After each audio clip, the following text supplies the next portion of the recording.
On est rassemblés aujourd'hui pour faire face à la montée de l'extrême droite dans notre pays qui est un vrai problème.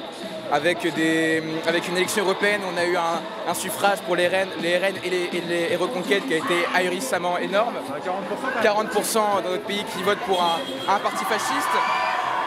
On pense aussi que les médias, les grands médias de Bolloré et BFM TV ont contribué à cette victoire du fascisme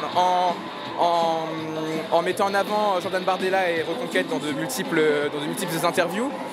La libération de la parole fasciste qui a donc permis leur élection.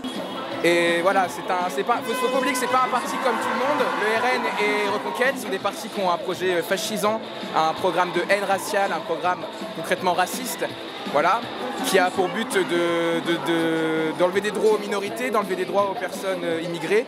Et nous, on est contre ça, on est pour un retour à une gauche forte, une gauche qui sera capable de proposer des alternatives à cette fascisation du débat public. Et on espère que ce mouvement-là en inspirera d'autres pour pourquoi pas créer ensemble une sorte de mouvance du peuple pour permettre la fin finalement de ce mouvement-là.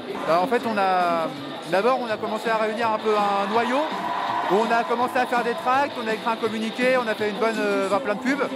Et puis après, le matin, on est arrivé, on a commencé à bloquer, puis les gens nous en font au fur et à mesure. Voilà. Là, il est 8h30, c'est quoi la suite de la journée? À 9h, il y aura un sitting, on va essayer ça. On va essayer de tous s'asseoir en silence et de montrer pour marquer notre mécontentement et le silence des médias qui n'ont pas su faire leur rôle de journalistes en contrant cette offensive d'extrême droite. On parle des grands journaux bien évidemment, des grands journaux pardon. Et voilà, on va essayer de montrer ça à travers ce sitting. Je trouve que oui, en tout cas, il y a une bonne implication des jeunes dans la politique malgré tout.